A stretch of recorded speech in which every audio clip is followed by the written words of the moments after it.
Hello ss1 students, you are welcome to today's class. This is your educator Obinwa Chukwugozie. I'm an educationist. Today we'll be looking at government third term scheme of work, and the topic we are going to treat today is delegated legislation and citizenship. Please, before we start, make sure you are not in an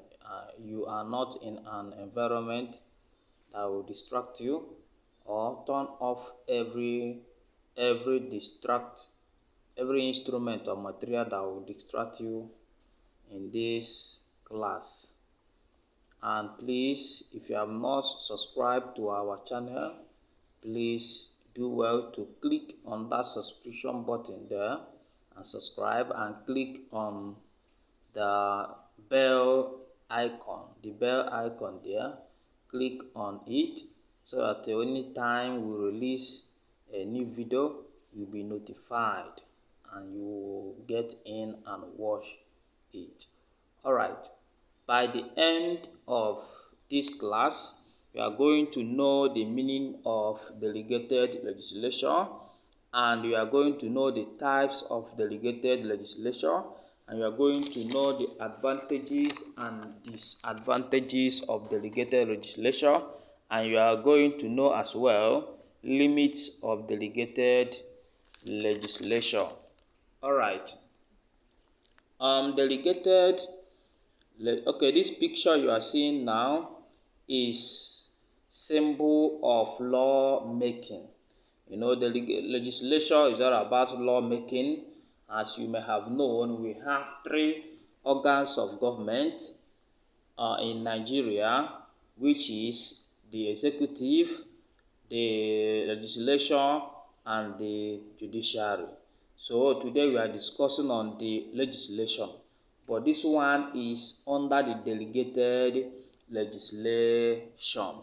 Now, delegated legislation can be seen as the power of Parliament to confer the authority to make laws and regulation to some persons or bodies.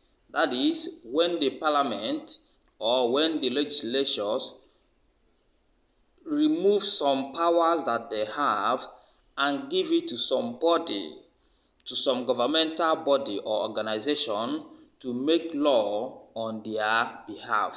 When you see these things happening, they are practicing delegated legislation. That is, giving some power that they have to make law to some governmental agencies or organization to make the law on their behalf. All right, now we are going to look at the types of delegated legislation. We have one, court decision. Yes, legislatures can give court some power to make law on their behalf. That is court decision. This is the decisions of a judge that are binding as if they are an act of Parliament. That is that. Then number two, statutory instrument. Then this one has to do, these are materials or departmental orders or rules made or issued by ministers, commissioners, and senior civil servants under the authority of Act of Parliament. So in this case, this is when a minister of the Federation or the commissioner of the Federation or any senior civil servant makes a law, makes a decision that will be in other way become law. That is, when they do such a thing, they are practicing some power of legislation that the legislators gave to them. Then the third type of delegated legislation is special or emergency orders. Okay, this one has to do with government orders that are limited in scope, especially during emergency period. Yes, as you know, in Nigeria, we practice bicameral legislation. And for a law to be made, it will undergo some processes. And that is why before any law will be made in Nigeria, it takes time, it takes some time. But there are some laws that need emergency. So this kind of law, it is the legislation now delegate it out to the government officials so that they will make the law emergently, so that it will be implemented immediately, so that there will be no delay. So we have number 4, which is bylaws. Bylaws. The laws made by communities or town or age grade organization or any kind of organization. Those laws are called bylaws.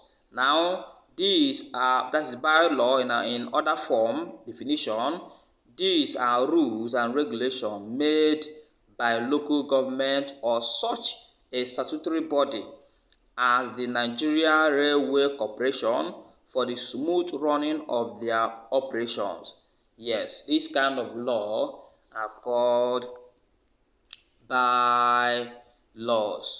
Alright, they will now look at more other forms of or types of delegated legislation. I have mentioned bylaw. Okay, we have order and control. Then we have provisional orders. I have mentioned statutory instrument. Then we have special procedure orders. Then warrant. Then we'll now look at the advantages of delegated legislation.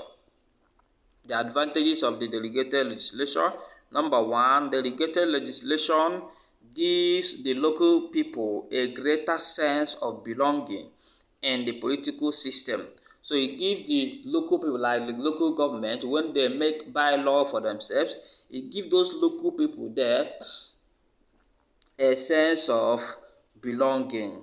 Then number 2, it is often said that laws made by the legislature are in many cases too technical for the average citizen to comprehend. Laws passed under delegated legislation, however, are easy to understand due to their precision and thoroughness. So some laws that are made by the federal legislature sometimes are too technical for the local people to understand. But when they make the law by themselves, it will be easy for them to comprehend. Then number 3, delegated legislations allows for quick action in national emergency. Yeah, that is one of the advantages. Whenever there is emergency and there is need to make law, when that the power of the delegated legislation is being implemented and the law is being made as fast as possible, so it helps to quicken emergency matters. Then lastly, which is number 4, it makes it possible for rules, regulations, or bylaws on highly technical subjects to be made by experts in such fields. Now let's look at the disadvantages of delegated legislation. We have it is subject to abuse. Yes, it is subject to abuse because an individual can come up, like a senior civil servant is an individual, by making the law, by the power given to him or her to make law, he or she may abuse the power. The number 2, it is difficult to amend. Yes. Number 3, it weakens the principle of rule of law. Number 4, separation of power. Okay. Number 5, it is undemocratic in nature. It is undemocratic in nature. Alright, as I said before, it violates the principles of the rule of law. Alright, okay, let's move over to the control of delegated legislation. How will the delegated legislation be controlled? Because if it is not controlled, it may be subject to abuse. Then number one, there should be a parliamentary control. That is, the lawmaker should specify on the areas whereby their legislation should be delegated. And number two, Committee of Statutory Instrument. Number three, judicial or legal or court control. The court or the judiciary should get ready to control any law, any delegated law that is not sensible or necessary. Then we have the ministerial control, we have the financial control, we have the press criticism, we have the public control and public opinion, then we have the public inquiry. Alright, so this is where we will stop for today's lesson. In our next lesson, we are going to look at the topic citizenship. So please, we urge you to pursue knowledge. Pursue knowledge. What you know today is 100% capable of helping you today and tomorrow. Please remember, this program was brought to you by an education agency called Wuzie Academy HSA. We are into mass literacy, adult education, reading and writing classes. We as well organize an online class.